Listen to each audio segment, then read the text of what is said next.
दोस्तों नमस्कार, जय श्री कृष्ण। भगवान से प्रार्थना करती हूँ कि आप सभी लोग हमेशा खुश रहें, स्वस्थ रहें। आज हम आपसे बात करेंगे मंगल ग्रह के बारे में। मंगल ग्रह अपनी राशि परिवर्तन कर रहे हैं। इनका जो राशि परिवर्तन का दिन है वो कल का रहेगा, यानी 5 दिसंबर को मंगल ग्रह अपनी राशि में प्रवेश कर रहे हैं, वृश्चिक राशि में प्रवेश कर रहे हैं। और कोई भी ग्रह अपनी राशि में जब प्रवेश करते हैं तो वो बहुत मजबूत हो जाते हैं, बली हो जाते हैं। हमारे साथ भी ऐसा होता है कि जब हम अपने घर में होते हैं तो हम कैसे नज़र आते हैं, मजबूत रहते हैं। वैसे ही ग्रहों का है, ग्रह जब अपनी खुद की राशि में प्रवेश करेंगे तो ये मजबूत और बली रहेंगे और इनके जो प्रभाव होंगे वो अलग अलग राशियों पर हमें अलग अलग देखने को मिलेंगे। जिस राशि पर इनकी दृष्टि रहेगी, इनकी 3 दृष्टियां होती हैं, तो इनका प्रभाव हमें अलग अलग राशियों पर अलग अलग देखने को मिलेगा। मैं आपसे यहाँ एक बात और शेयर करना चाहूँगी कि मुझे बहुत सारे लोग ये बोलते हैं कि जो गोचर में ग्रह परिवर्तन करते हैं, राशि परिवर्तन करते हैं, उनका राशियों पर प्रभाव अलग अलग होता है।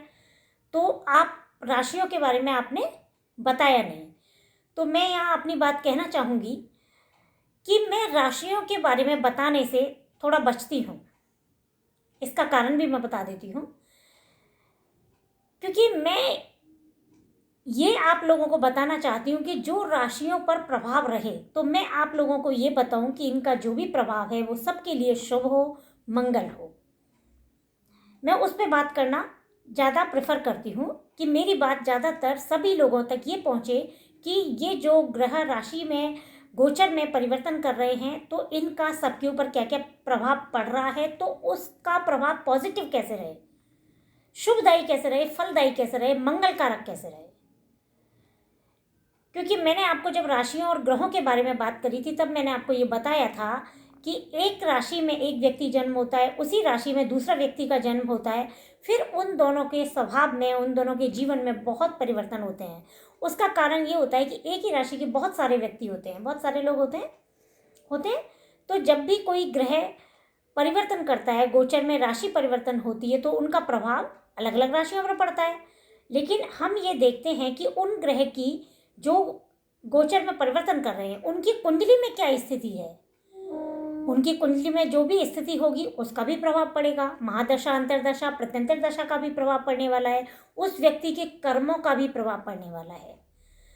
तो मैं ये कहना चाह रही हूँ कि जब हम राशियों के बात करते हैं और हम जब उनके बारे में कुछ नेगेटिव भी बताते हैं, कुछ पॉजिटिव भी बताते हैं, तो वो व्यक्ति ये सोचते हैं कि ऐसा इनके साथ हुआ, हमारे साथ तो नहीं हुआ, तो वहाँ कन्फ्यूज़न हो जाता है।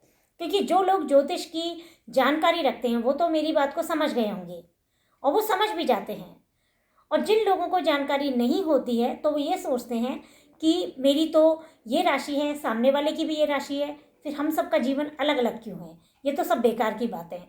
उन लोगों को ये समझने में देर लगती है कि उनकी कुंडली में उन ग्रहों की स्थिति क्या है, दशा महादशा क्या है। इन सारी चीज़ों को भी हमें देखना पड़ता है। शुभ ग्रहों की दृष्टि पड़ रही है या अशुभ ग्रहों की दृष्टि पड़ रही है, या जो ग्रह जो बैठे हैं वो किन भावों में बैठे हैं, इन सब की जानकारी भी हमें होना बहुत ज़रूरी होता है।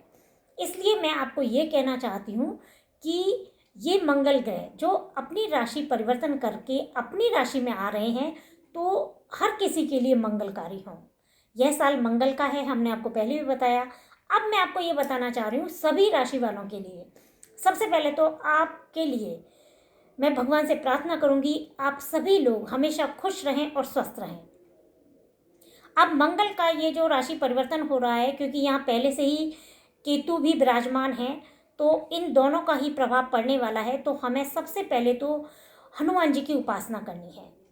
हनुमान चालीसा का पाठ रोज करें, सुंदरकांड का पाठ करें हम, ये हमारे लिए बहुत शुभकारी रहने वाला है। क्योंकि जो मंगल ग्रह कारक होते हैं इनके बारे में भी बात कर लेते हैं। मंगल ग्रह कारक किन चीज़ों के होते हैं? साहस के, शौर्य के, छोटे भाई के कारक होते हैं। घर में जो भी मांगलिक कार्य होते हैं वो भी मंगल ग्रह की वजह से होते हैं। भूमि, भवन, जमीन, जायदाद, पुत्र, इन सब के कारक ग्रह मंगल होते हैं। तो मंगल ग्रह जब इन शुभ चीज़ों के कारक हैं तो हमें इनका ध्यान बहुत रखना है। तो मंगल ग्रह अब जब अपनी राशि में प्रवेश कर रहे हैं तो इनका प्रभाव जिन जिन राशियों पे, जिन जिन इनकी तीनों दृष्टियों को हमें देखना होगा तो थोड़ा अलग अलग रहेगा। लेकिन आप सभी लोग मंगल ग्रह की उपासना करें, हनुमान जी की पूजा करें, छोटे भाई को प्रसन्न रखें, गुड़ का दान अवश्य करें, छोटे भाई को मीठा खिलाएं। आप सभी ऐसे लोग जिनके मंगल ग्रह कमज़ोर हैं, गुड़ का दान अवश्य करें, गाय माता को गुड़ खिलाएं, गुड़ की मिठाई छोटे भाई को खिलाएं। हमें इन सब बातों का ध्यान रखना पड़ेगा। लड़ाई झगड़े से दूर रहना है। आप सभी भाइयों से और बहनों से निवेदन करती हूँ कि गाड़ी थोड़ा धीरे चलाएं। हमें इन सब चीज़ों का ध्यान रखना होगा, लड़ाई झगड़ों से दूर रहना है, क्योंकि मंगल ग्रह बहुत सारी बीमारियों के भी कारक होते हैं। महिलाओं को मैं ये कहूँगी कि जिनके भी मंगल ग्रह कमज़ोर होते हैं तो वो बीपी की प्रॉब्लम देती हैं, पीरियड्स की प्रॉब्लम देते हैं। तो इन सब जगह अपनी कुंडली आप सभी लोग यदि हो सके तो एक बार ज़रूर दिखाएं, और दिखाने के बाद आपको जो भी ग्रह की स्थिति जिस भी तरह से आपको दिखाई पड़ती है या जो भी आपको एस्ट्रोलॉजर सजेस्ट करते हैं वो आप ज़रूर पूरा करें और मंगल ग्रह की उपासना करें। और हम भगवान से आपके लिए यही प्रार्थना करते हैं कि आपके जीवन में मांगलिक कार्य ज़्यादा से ज़्यादा हों, मांगलिक शुभ कार्य आप दूसरों के भी करवाएं, आप सभी के लिए अच्छा सोचें, यह कार्य आप अवश्य करें। इन सब से आपके जीवन में खुशियां आने वाली हैं और मंगल ग्रह का शुभ प्रभाव आप सभी लोगों के ऊपर पड़ने वाला है। मैं इनके बारे में और भी डिटेल में आपसे बात करूंगी, तो अब हम उसके बारे में नेक्स्ट वीडियो में आपसे बात करेंगे। तो तब तक के लिए दोस्तों नमस्कार, जय श्री कृष्ण।